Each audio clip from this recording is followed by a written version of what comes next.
Okay, my presentation is called Keeping Students on Task During Literacy Centers. And I teach first grade students, so I will be having students working throughout the classroom while I have a group of 5 to 6 students usually at my guided reading table working on their independent or instructional reading level that they're working on.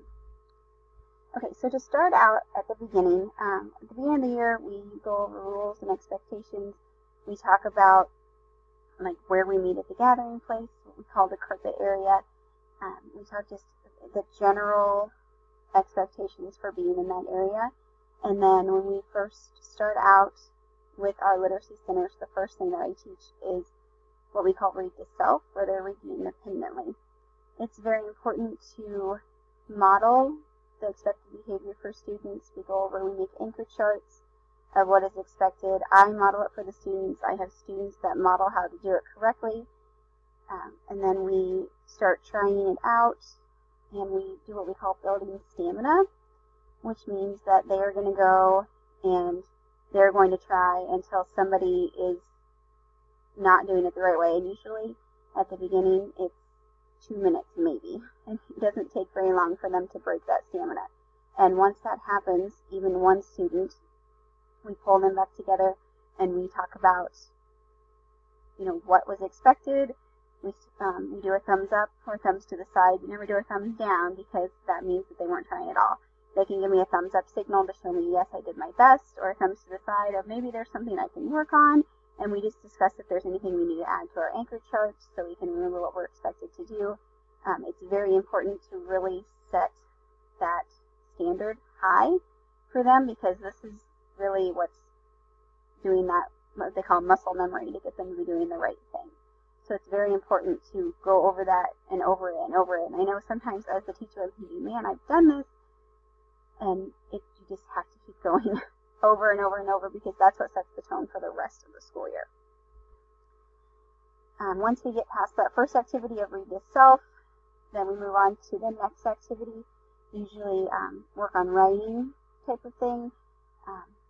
We always make sure that we have the first activity down really well before we move on so we don't confuse them too much. Once again, we keep all those expectations clear. We have lots of modeling. We make our anchor charts to keep us focused. We practice each activity separately. That way they can make sure that they know, okay, this is read to self time. This is what I'm expected to do. Now we're going to move on to work on writing. This is what I'm expected to do here.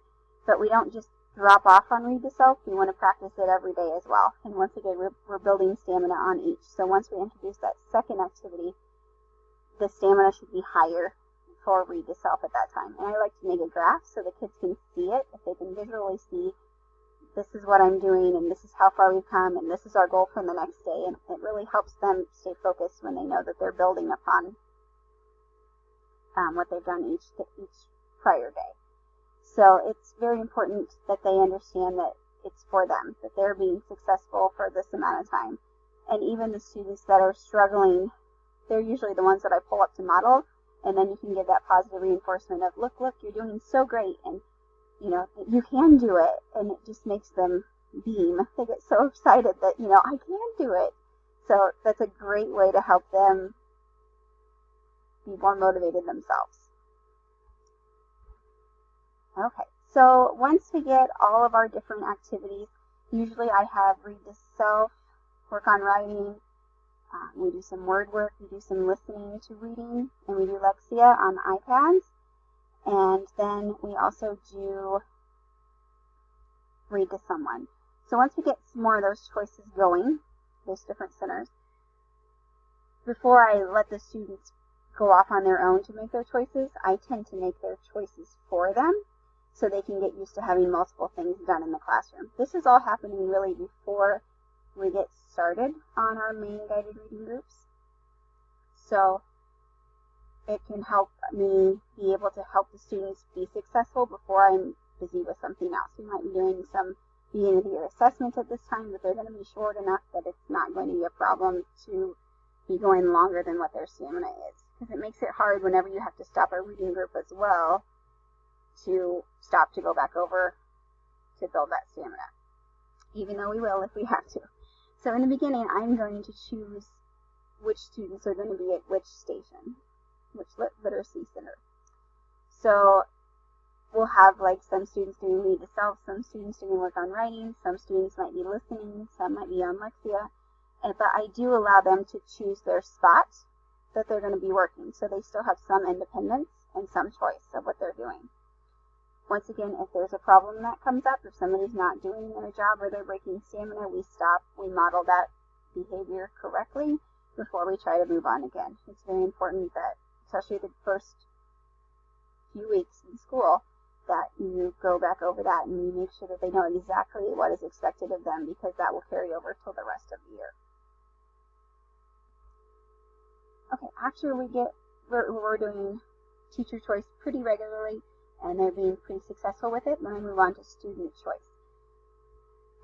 When I do this, as I've done it in the past, there was a time when I used magnets and they got to choose what they wanted to do in each rotation, but I had trouble keeping track of who had done what. So in order to make sure that everybody's going to all the different centers that I want them to, I've been keeping track. I just have a sheet, and I call their name, and I have them grouped by day of the week, and then that way each person gets to choose. We have a different group that chooses first every day.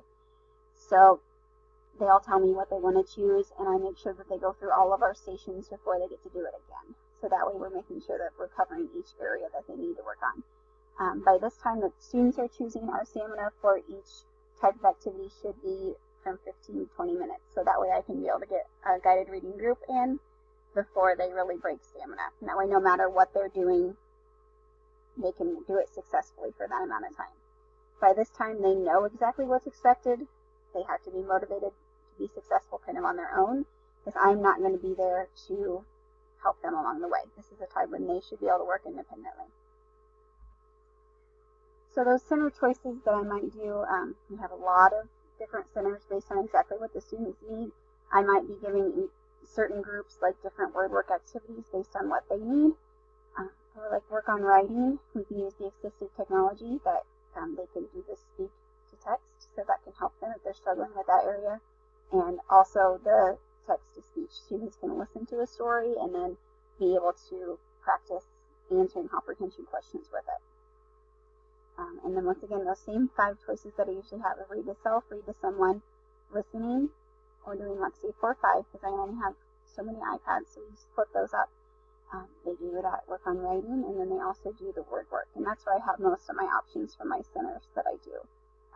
They might make words out of Play-Doh, they might just practice writing words, they might play memory with sight words, just all kinds of different things that they can do during that time. Just some fun things that's more fun than just reading through a pile of flashcards. So that's kind of how I work through my literacy centers.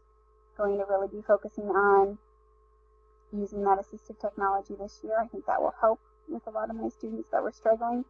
And every year it's hard for me to go back and review those expectations every time somebody breaks the stamina. By the time that you are getting towards the first 3 or 4 weeks of school, it's like, we've done this, we've done this, we've done this, but you just have to keep going over it. And I've thought about this year taking a video of my students as they're modeling and just having it be a super short clip that we can go over there for the first quarter of school or so, just to be able to remind them, if you're doing read to self, this is what we should see.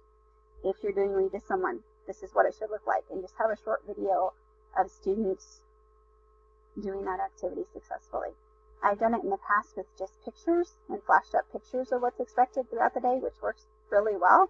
I put it up on my Promethean board, but I think having that short video clip and having it in action, and with it being the students that are in my class, it really tends to draw their attention even more and really gets them focused.